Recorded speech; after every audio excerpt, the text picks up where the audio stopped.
Another day, another story. Early life and career.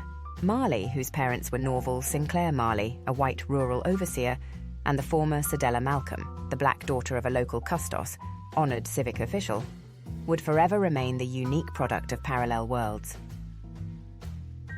His poetic worldview was shaped by the countryside, his music by the tough, impoverished West Kingston streets.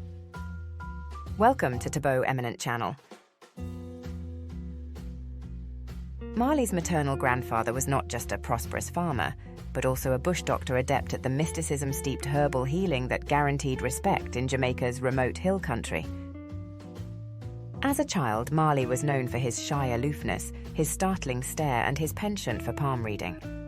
Virtually kidnapped by his absentee father, who had been disinherited by his own prominent family for marrying a black woman, the pre-adolescent Marley was taken to live with an elderly woman in Kingston until a family friend rediscovered the boy by chance and returned him to the village of 9 miles. By his early teens, Marley was back in West Kingston, living in government-subsidized housing in Trenchtown, a desperately poor area often compared to an open sewer. In the early 1960s, while a schoolboy serving an apprenticeship as a welder, along with fellow aspiring singer Desmond Dekker, Marley was exposed to the languid, jazz-inflected shuffle-beat rhythms of ska, a Jamaican amalgam of American rhythm and blues and Jamaican mento, folk calypso, strains then catching on commercially. Marley was a fan of Fats Domino, the Moonglows, and pop singer Ricky Nelson, but when his big chance came in 1961 to record with producer Leslie Kong, he cut Judge Not, a peppy ballad he had written that was derived from rural maxims learned from his grandfather. Among his other early tracks was One Cup of Coffee, a rendition of a 1961 hit by Texas country crooner Claude Gray, issued in 1963 in England on Chris Blackwell's Anglo-Jamaican Island Records label. Formation of the Wailers, role of Rastafari and international fame. Bob Marley with the Wailers from left. Bunny Wailer, Marley, Carlton Barrett, Peter Tosh and Aston, Family Man Barrett, more. Marley also formed a vocal group in Trenchtown, with friends who would later be known as Peter Tosh, original name Winston Hubert McIntosh, and Bunny Wailer, original name Neville O'Reilly Livingston. The trio, which named itself the Wailers, because, as Marley stated, we started out crying, received vocal coaching by noted singer Joe Higgs. Later, they were joined by vocalist Junior Braithwaite and backup singers Beverly Kelso and Cherry Green. In December 1963, the Wailers entered Coxsone Dodd's Studio One facilities to cut Simmer Down, a song by Marley that he had used to win a talent contest in Kingston. Unlike the playful mento music that drifted from the porches of local tourist hotels or the pop and rhythm and blues filtering into Jamaica from American radio stations, Simmer Down was an urgent anthem from the shantytown precincts of the Kingston underclass. A huge overnight smash, it played an important role in recasting the agenda for stardom in Jamaican music circles. No longer did one have to parrot the stylings of overseas entertainers. It was possible to write raw, uncompromising songs for and about disenfranchised, poverty-stricken West Indians. This bold stance transformed both Marley and his island nation, engendering the urban poor with a pride that would become a pronounced source of identity and a catalyst for class-related tension in Jamaican culture, as would the Wailers' Rastafarian faith, a creed popular among the impoverished people of the Caribbean who worshipped the late Ethiopian Emperor Haile Selassie I as the African Redeemer foretold in popular quasi-biblical prophecy. The Wailers did well in Jamaica during the mid-1960s with their Skeye records, even during Marley's sojourn to Delaware in 1966 to visit his relocated mother and find temporary work. Reggae material created in 1969-71 with producer Lee Perry increased the contemporary stature of the Wailers, and once they signed in 1972 with the, by that time, international label Island and released Catch a Fire, the first reggae album conceived as more than a mere singles compilation, their uniquely rock-contoured reggae gained a global audience.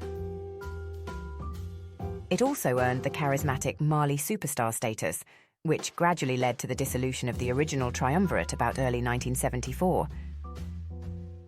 Although Peter Tosh would enjoy a distinguished solo career before his murder in 1987, many of his best solo albums, such as Equal Rights 1977, were underappreciated, as was Bunny Wailer's excellent solo album Blackheart Man 1976. Eric Clapton's version of the Wailers' I Shot the Sheriff in 1974 spread Marley's fame. Meanwhile, Marley continued to guide the skilled Wailers band through a series of potent topical albums. By this point, Marley was also being backed by a trio of female vocalists, including his wife, Rita Marley, née Alfarita Constania Anderson. She later achieved her own recording success, as would many of the couple's children, especially together as the group Ziggy Marley and the Melody Makers, led by Marley's eldest son. Featuring eloquent songs like No Woman No Cry, Exodus, Could You Be Loved, coming in from the cold, jamming and redemption song, Marley's landmark albums included Natty Dread, 1974, Live, 1975, Rastaman Vibration, 1976, Exodus, 1977, Kaya, 1978, Uprising, 1980, and The Posthumous Confrontation, 1983. Exploding in Marley's reedy tenor, his songs were public expressions of personal truths, eloquent in their uncommon mesh of rhythm and blues, rock, and venturesome reggae forms, and electrifying in their narrative might. Making music that transcended all its stylistic roots, Marley fashioned an impassioned body of work that was sui generis. Marley's political involvement, the attempted assassination, and the One Love concert. He also loomed large as a political figure, and in 1976 survived what was believed to have been a politically motivated assassination attempt.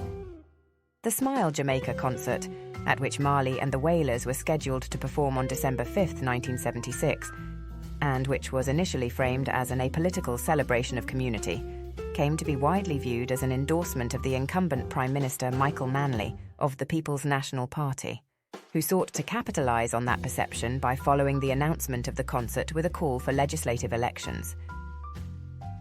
2 days before the concert, a group of gunmen, perhaps seeking to punish Marley for his supposed support of Manley, broke into Marley's home and wounded Rita Marley, Bob Marley's manager, Don Taylor, an employee of the band, and Marley himself. Shortly after performing the concert, Marley fled Jamaica, first to the Bahamas and then to London, where he lived in exile for a period and recorded Exodus, which would be hailed by Time magazine as the most important album of the 20th century, a political and cultural nexus drawing inspiration from the Third World and then giving voice to it the world over. Legacy. In April 1981, the Jamaican government awarded Marley the Order of Merit. A month later, he died of cancer.